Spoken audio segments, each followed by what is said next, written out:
हरे कृष्णा, जय राधे।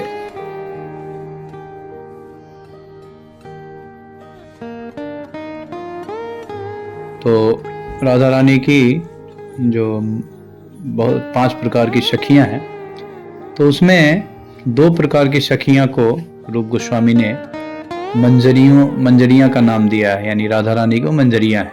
वो जो है नित्य सखी है और प्राण सखी है। तो ये जो मंजरी हैं, एक्चुअली हम लोग जो है वो मंजरी रूपानुग है ना, रूपानुग। प्रभुपाद जी ने नेक्टर ऑफ इंस्ट्रक्शन यानी उपदेशामृत में ये लिखा है कि this movement is going under the supervision of Shri Rupar Goswami.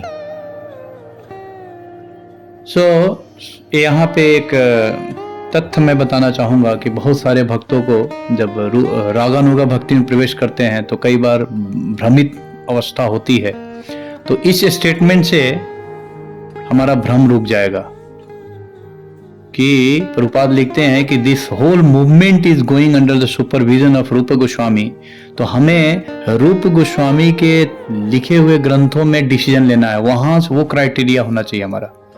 कई बार अलग अलग आचार्यों का, अलग अलग गोस्वामियों का ग्रंथ पढ़ के कई सारे तथ्य जो है मिल नहीं पाता है ना, सबका अपना अपना विचार हो जाता है। तो वहां पे साधक सब में समस्याएं आती है। तो ये इसलिए आती है कि हम रूप गोस्वामी को हेड ऑफ डिपार्टमेंट नहीं मानते हैं, हेड नहीं मानते हैं, ठीक है। तो प्रभुपाद ने इसीलिए यहाँ पे कॉन्सेप्ट को क्लियर कर दिया कि हम लोग रूपानुगा है, ठीक है। तो रूपानुगा भजन का क्या मतलब है ना। हम लोग रूपानुगा भजन है, भजन बहुत प्रकार का है, लेकिन रूपानुगा भजन है हमारा।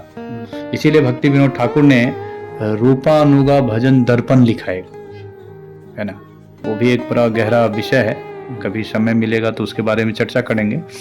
पर रूपानुगा भजन का मतलब क्या है कि हम लोग जो है रूप गोस्वामी के चरण चिन्हों को फॉलो कर रहे हैं। तो कई बार साधक में समस्या क्या होता है कि चरण चिन्ह का मतलब क्या होता है, ठीक है। तो चरण चिन्ह का मतलब कई लोग सोचते हैं कि उनको धूप अगरबत्ती दिखाना, पूजा करना, है ना, ये भी ठीक है। पर एक्चुअल में जो चरण चिन्ह का मतलब है कि उनके द्वारा जो लिखित ग्रंथ है, उनके द्वारा दिया गया जो चेतना है गोलोक का, उस चेतना को हमें मेडिटेट करना, ध्यान करना, उससे क्या है हम रूपानुगा बन सकते हैं और रूप गोस्वामी को सही में हम फॉलो कर रहे हैं।